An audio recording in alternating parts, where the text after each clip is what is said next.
So I'd like now to hand over to one of the experts in this field, Joel Ray, who's head of consultancy at Transport Intelligence, and he's going to talk to us around some other aspects of this area. I think probably very quickly explain a little bit about Transport Intelligence and what we do so you get an understanding of where we come from on this topic. We're a specialist research and analysis company focusing purely on the global logistics, express and freight forwarding sectors. We're very global. We have offices in the UK, in the US and in China. And our main products are industry sector reports that anybody can purchase, bespoke consultancy and research, online intelligence portals. We run conferences, we train companies, and everything we do is focused purely on logistics, express, freight forwarding. In the last couple of years, we've undertaken a number of e-commerce related projects. As you can see here, for property development companies, estate agents, as well as for the multi-channel retailers themselves. And we've also recently launched a series of e-commerce related logistics reports, North America, Asia Pacific, and Europe. And from researching these topics and going through our general research processes, we find that most of the intelligence and information out there on e-commerce tends to focus on the growth and the size of on internet sales, which Steve has just gone through, as well as the last mile delivery element. There's very little exists on the logistics requirements of multi-channel retailers and pure e-retailers and how these differ from a traditional bricks and mortar style distribution network. And this is the reason various companies, including these, have asked us to look into this for them. There's no denying that the sales on the internet are very important and have changed the way that consumers purchase and the retail landscape. There are many, many different estimates of the growth, the size of the market. Steve's provided some. There's some here. It's most developed in the developed markets, such as the UK, which is leading the way, where some industry commentators suggest that the online retailers are currently running about 20%. And we can see here M&S and John Lewis, whose online sales represent 15 and 25% of their sales respectively, seems to back that up. But as you can see, if you can see, it's very small, apologies. And the chart below, the UK is well ahead of the rest of the market, even in Europe. And it's also ahead of the US market, although being slightly smaller. I thought that what would be good would be to share some of the findings of the studies that we've undertaken in recent years with you, which have focused more on the development of logistics systems, solutions, networks for multi-channel retailers and pure e-retailers as well. Now, this hasn't been a particularly easy switch for a lot of companies.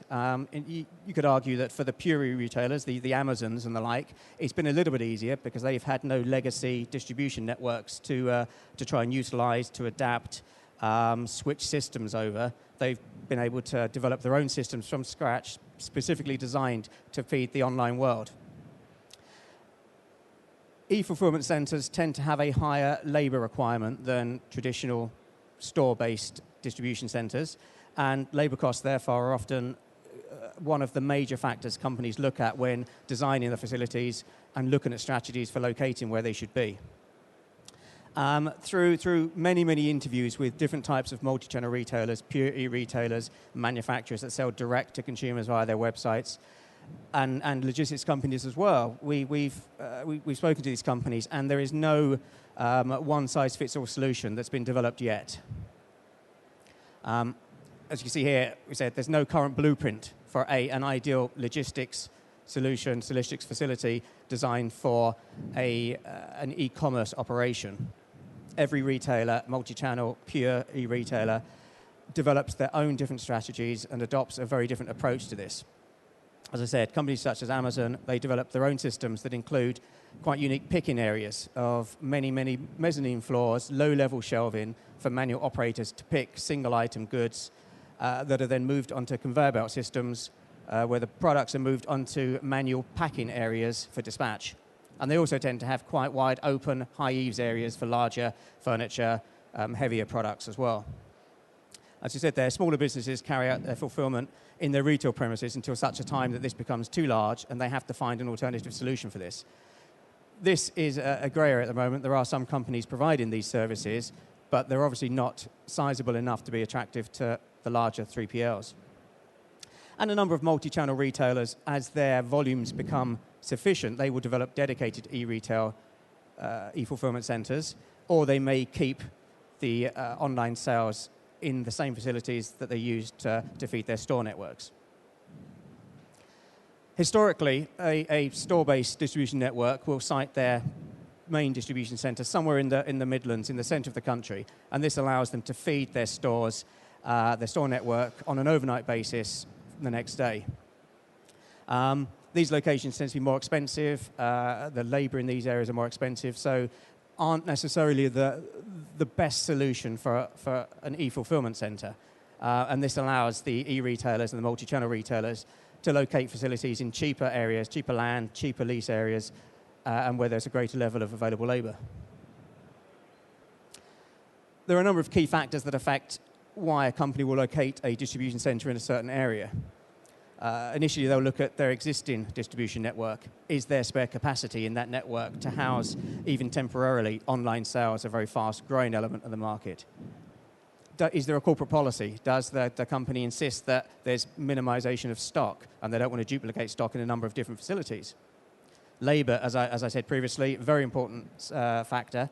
A lot of companies will, and Amazon is one of these, will look for cheaper areas where there's maybe a higher level of unemployment, where they can source an available and willing labour force at a lower cost. Some companies may site a e-fulfillment centre closer to their suppliers, providing a greater level of flexibility and reducing inbound logistics costs. And the last one on this bullet point, local support. This is one that shouldn't be ignored. It can be very important to some companies. If a local authority specifically wants to attract an e-fulfillment centre, which has a higher staffing element than a traditional distribution centre, then they can provide incentives, that we call them, so financial incentives to set up a fulfillment centre within their region. And this is the approach that Amazon took and was a major factor in them developing a facility in South Wales.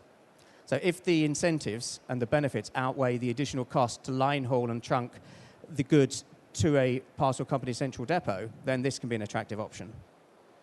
We asked the question when we undertook these studies, is it important to locate a distribution centre, an e-fulfillment centre, close to a parcel company's central depot? And the answer was no. It's very easy for companies to trunk their goods overnight from many parts of the UK into a central depot and still achieve next morning deliveries, even with late cut-off times at 6 p.m. In fact, a number of respondents to the discussions we had stated that this could be detrimental. If you site too close to a certain parcel company, it may make it difficult to switch to another company if the quality of the deliveries reduces and they want to move to a different supplier.